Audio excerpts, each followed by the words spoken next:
This year, there has been a great many films to come out in 2024. Even from the limited amounts of films that reach my podunk Midwestern suburb, I've seen so much great stuff, from smaller releases like Perfect Days, Dune 2, Challengers, and the Mad Max prequel. Not gonna lie, I've kind of been spoiled. However, one film this year has really stuck in my mind after my initial viewing of it, and that was Jane Schoenbrun's I Saw the TV Glow. Jane is a director who I've had my eye on ever since I saw their previous film, We're All Going to the World's Fair, and how it discusses a multitude of issues we're facing in the internet age, which is something that deserves to be addressed in its own entire video. But for the context of this video, Jane's ability to translate teen angst and isolation to the screen left a lasting impression despite the film's limited scope and budget, which made me even more curious about their next picture and what it entailed,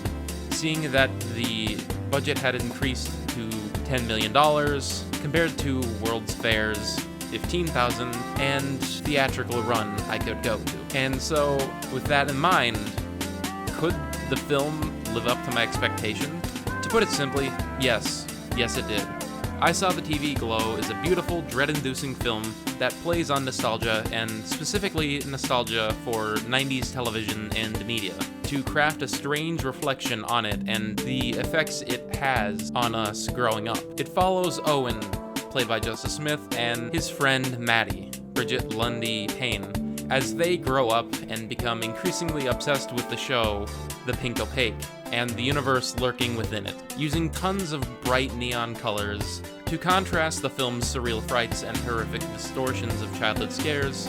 It leads to one uniquely crafted film-going experience, which I feel like could have been seen as some cheap visual evocation of that stuff, which is commonplace for films involving throwbacks to the 80s and 90s. But in this film's case, the bright colors gives the visuals a warmth, and at certain points, a distortion. It also oftentimes lights up darker scenes in the film, serving as a main source of lighting, and in a way acting similarly to how a TV would look like during a late night watching. Inhabiting the glow is our main protagonist, Owen, which is portrayed with a timidness and oddity that reverberates throughout the film. I think the actors do a good job all around in that oddity, and matches the film's otherworldly aspects when it reaches those points in the story. And yes, that does include Limp Bizkit frontman Fred Durst. However, I do have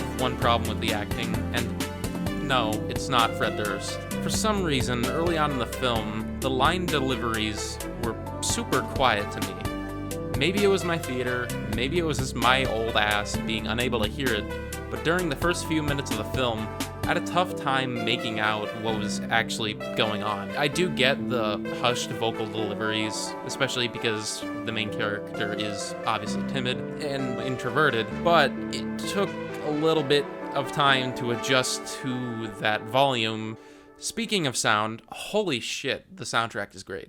Not only did the film have an entire ambient soundtrack created by Alex G, they had an entire soundtrack of both original and covers by modern indie artists like Carolyn Polachek and even someone relatively mainstream like Phoebe Bridger, the latter of which also has a cameo in of her performing. Although I'm surprised no Cocteau twin made it into the mix, all things considered. Oddly enough, the modern indie covers feel well placed throughout the film, and it fits its nostalgic melancholy perfectly, which consists of similar concepts in an instrumental form and complements the soundtrack as well. The visual effects in the film, especially those during the Pink Opaque sections, are superb. It fits the imaginative imagery that those shows evoke in their young viewership. Even as the movie progresses beyond that, the costumes and effects manage to keep up with the surreal distortion seen in the later half of the film. So overall, I do think this film is incredibly well made, and the additional budget was able to give Jane much more freedom to make something that I won't forget for a long time, leaving me with a lot to reflect on within the film, and how its story and themes fit in it. Now, I did leave out a big chunk of what happens in the plot because I kind of wanted to dig into it a bit deeper than I could without spoiling it. So if you don't anything spoiled for you, just skip to the conclusion for my final thoughts and recommendations. So as I've alluded throughout the video, this movie deals a lot with growing up, the nostalgia of childhood media, alongside how one's identity can become attached to it and how that affects you as you grow up. The film brilliantly portrays this in an incredibly bleak manner through various things that help you understand the identity crisis that Owen is forced to confront in the latter half of the story. The first instance of this, which is when Maddie comes back into Owen's life after her sudden disappearance, around the time when Owen and Maddie were supposed to run away together, in which Maddie tells Owen about her life after her disappearance and her discovery that the both of them are the main characters of the Pink Opaque. She also tells him that they can return to the Pink Opaque and go into the next season of the show, abandoning all of what he has known as reality and entering one where he has built his identity for himself, or as many have pointed out, herself. Well, I do understand this reading of the story as being about a woman trapped in a man's body.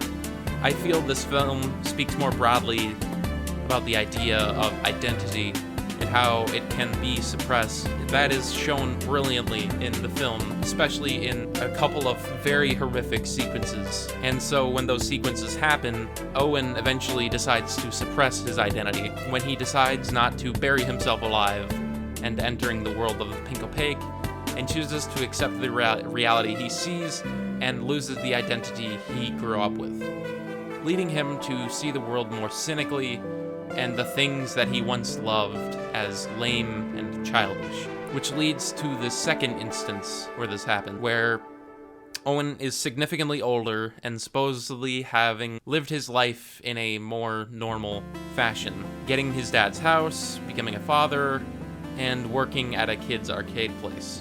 So it seems. This is when he has the sudden realization of what has become of him and that he is a shell of his former self, and lashes out by screaming at the top of his lungs that he's dying, after which it leads to him literally opening himself up, realizing that all of those things he has suppressed were still there inside him.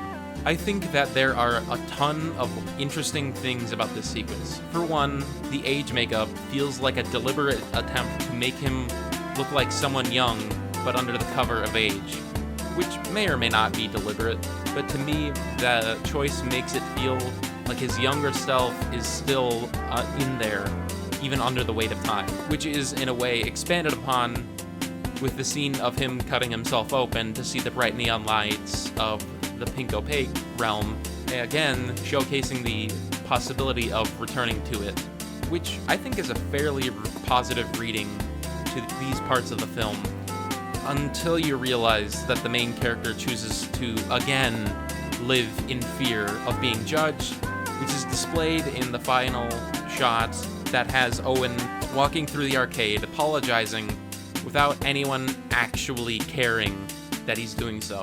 This film's take on identity is super interesting, and I love how it captures the contradictory state in which Owen lives when he was growing up and when he lives in his discontent life, but is uncomfortable with the idea of changing his ways and accepting his real self, stuck between the familiar disappointment of mundane life or the risky chance of true happiness. He continually retreats to the former.